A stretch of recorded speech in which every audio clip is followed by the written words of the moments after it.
Have you ever felt nervous about approaching a girl? If you're nodding your head, you're not alone. This feeling of apprehension is something that most of us have faced at one point or another. Let's delve into the root of this anxiety. Some of us worry about the possibility of rejection, or maybe it's a self-esteem issue that's holding us back. For others, it could be a lack of experience that makes the whole ordeal seem daunting. All these factors can create a whirlwind of doubts and hesitations, but here's the thing. This fear, this anxiety, it's not unique to you or me, it's a universal experience. So, if you're feeling this way, know that it's not just you.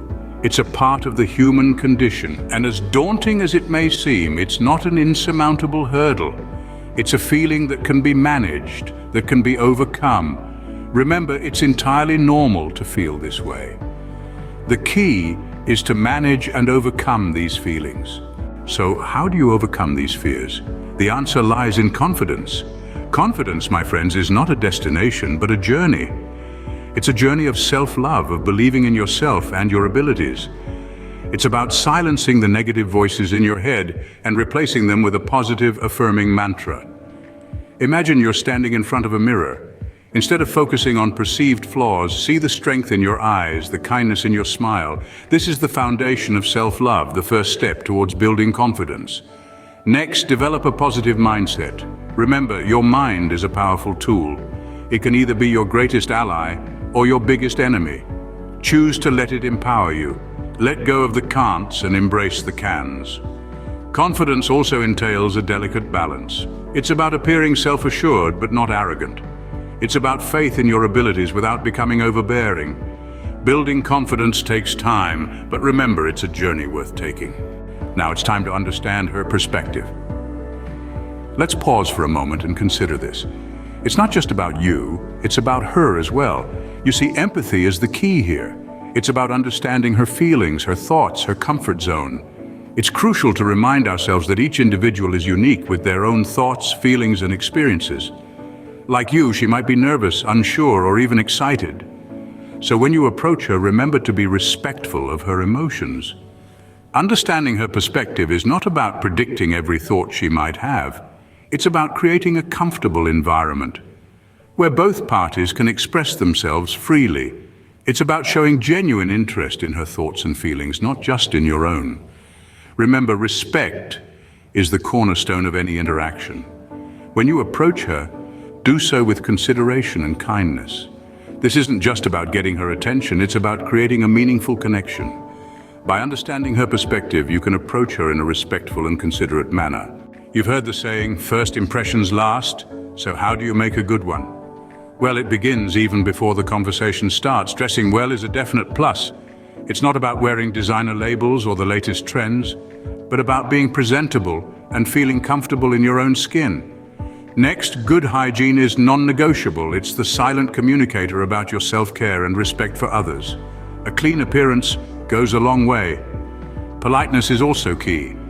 From the very first hello to the way you address her, being polite shows respect and maturity. It's the little things that count. A warm smile, a friendly tone, or a considerate gesture. And finally, show genuine interest in her. This doesn't mean bombarding her with questions, but rather actively listening and responding to what she shares. It's about valuing her as a person and acknowledging her uniqueness. Remember, a good first impression can pave the way for a successful interaction. Now we've reached the moment of truth, the approach. Let's break this down into small, manageable steps. First, remember that you're not going to war, you're just starting a conversation. It's a simple human interaction, nothing more, nothing less. The key is not to overthink it. Now, onto the first step, body language. It's crucial to remember that a large part of our communication is non-verbal. So stand tall, shoulders back, and make sure you're making eye contact. This signals that you're confident and open to conversation. But remember, there's a fine line between confidence and arrogance. You don't want to come across as intimidating or aggressive. Next comes timing. It's all about finding the right moment. You don't want to interrupt her if she's busy or in the middle of something. Look for a moment when she seems relaxed and open. A good time could be when she's taking a break, grabbing a coffee, or just enjoying some downtime. Now the third step, choosing the right words. This can be the most nerve-wracking part, but it doesn't have to be. Remember, you're just starting a conversation. You can talk about something you both have in common, like the event you're at or the place you're in. You could say something like, "I couldn't help but notice your book. I'm a huge fan of that author too." Or, "This coffee shop has the best lattes, don't you think?" The goal is to find a common ground that can kickstart a conversation. And finally, always approach with respect. You're speaking to another person with their own thoughts, feelings, and experiences. Treat her with the same respect and consideration you'd want to be treated with. With these steps, you are now ready to approach her with confidence and respect. Remember, every interaction is a learning opportunity, so even if things don't go as planned, there's always something to be gained. Now, go out there and start making connections. Let's quickly recap what we've learned today.